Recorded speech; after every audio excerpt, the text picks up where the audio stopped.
YouTube's chief business officer has been scrutinised by the media over his appearance on this channel 4 years ago. Robert Kinsell has been accused of having a cosy relationship with RT and bolstering our online presence. Andrew Farmer discussed all this earlier with Nikki Urin. Well, it would appear that the New York Times has been sifting through its archives and it's earmarked the year 2013. Now, you might remember that 2013 was a pretty good year for RT. That was the year that we became the first news network to surpass 1 billion views on YouTube. And so we decided to mark the occasion. We invited a guest in from YouTube, and that happened to be Robert Kinsell, who was the YouTube vice president at the time. I think what users generally appreciate is authenticity. It's very apparent from everything that's going on YouTube. So instead of having aspirational programming or agenda and propagandas, people really respond to authenticity. What you saw happening with Arab Spring, for instance, it was authentic. The audience that watches this loves authenticity, and they bond with those who provide it to them. Now, 4 years later, and RT is the most watched news network on YouTube. We now have over 5 billion views, but to some people, our success is very suspicious. And so the fact that the New York Times has decided to single out Robert Kinsell appears to be an attempt to name and shame him for ever appearing on RT. But this isn't the first time we've seen this done. Think back to the UK Foreign Secretary Boris Johnson not so long ago, shaming members of the opposition party for appearing as guests on RT, despite the fact that even members of his own party and even his own father have also appeared as guests on some of RT's shows. And then there's a European think tank going to all the trouble to make a list of every single person who's ever appeared on RT and branding them useful idiots. Many people in Europe and the US, including politicians and other persons of influence, continue to exhibit troubling naivety about RT's political agenda. These useful idiots remain oblivious to RT's intentions and boost its legitimacy by granting interviews on its shows and newscasts. And I'm sorry to say that all the effort that went into that list, it wasn't even factually correct. No, it wasn't. I remember something about Boris Johnson too.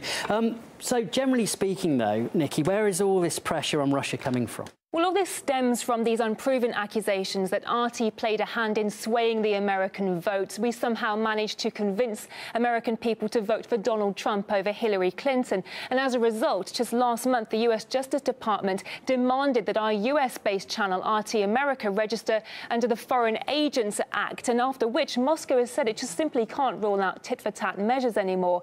As RT faces all of this increasing pressure, we've chosen to deal with it in the best way that we can. We've come up with a new ad campaign in which we thought people would find it amusing and ironic. We make light of these accusations. We say, tune in to find out who we're going to hack next. But quite predictably, even our sense of humour has come under scrutiny.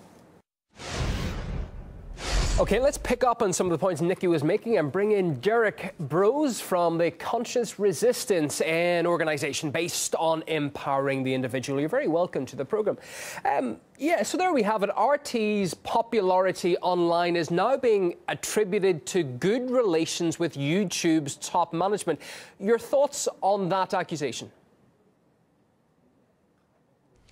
Yeah, thanks for having me. First off, I think it's kind of silly to see the New York Times and the U.S. government take this position, because essentially what they're accusing you guys, RT, of doing is knowing how to work YouTube and knowing how to work algorithms and how to create content that appeals to people and that allows you to reach a mass audience. And for that, they're pitching it, and the way the article is written is so silly. Is like they're just talking about that RT essentially created content and it reached a young audience of people who want authenticity and who want real news, and also who want news outside of just the U.S. government's version of events. You mentioned some of the outlets there that we have come in criticism for. What do you think is the motive behind some media outlets discussing the success of RT's online presence in such great detail?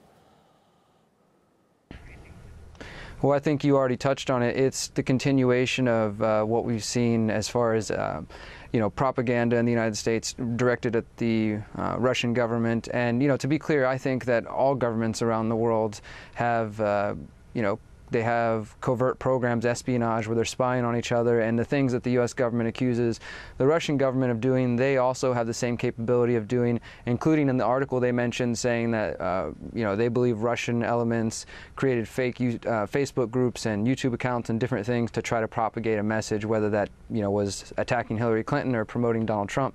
What we learned in the Snowden releases that the U.S. government and the British government also have these same programs where they can create fake profiles in order to push a certain message one way or the other. So what they're accusing Russia of doing, of RT of doing, they also have the same capabilities of doing. So I really can't have much respect for the claims. Just your thoughts on the timing aspect of this. The YouTube executive is being scrutinized for his appearance on RT 4 years ago. That's 4 years of content that we've been on air, that we've put thousands, hundreds of thousands of videos on YouTube, yet we're going back to 2013. Why do you think that is?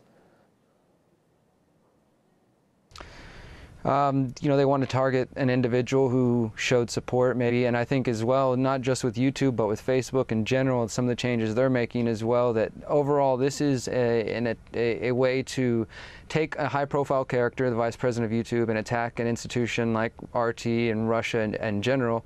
And really what the target is, I think it's even bigger than just say going after Russia. It's bigger. It's about alternative opinions and independent views that contradict the American audience, and they want to limit that via YouTube and limit that via Facebook. So if they have to go after and say, hey, these people are spreading propaganda, or that we're useful idiots by re-spreading propaganda, then that's what they'll do. They're going to find ways to limit social media to try to stop unpopular opinions from spreading.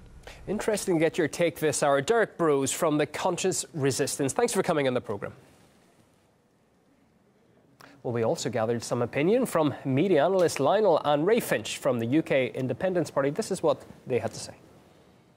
Every time that the New York Times or the Washington Post or anybody ever does something in some expose about RT, it makes people in this country even more interested and more fascinated with what RT does. RT, 2.1 billion views, 2.2 million subscribers. Now, why do you think that is? Let's just guess. Is it because of some kind of interagency goings on between YouTube and Alphabet and Google and RT, or the Russian collusion, or do people like it? If there is propaganda, I would respectfully submit it's pro-RT, because every time the New York Times talks about you, I think it's out of jealousy, it boosts your popularity. Everybody has a choice. You can watch RT, you can watch CNN, you can watch the BBC from anywhere in the world. If you happen to be putting out stuff that people want to see, then people are going to watch it. It doesn't matter who you are or who supports you. It's dogs chasing after a bone. That's all it is. One of them's seen something and the others are all chasing it. The fact is, it seems that RT are giving some form of news that people like, and so people are consuming it. If they didn't like it, they're not forced to watch it. I've got to say, whenever I've appeared on RT, and I have several times, you know, I never have a problem. You're welcome to ask me any questions you like, and I answer in whatever way I like. That's how the media is now.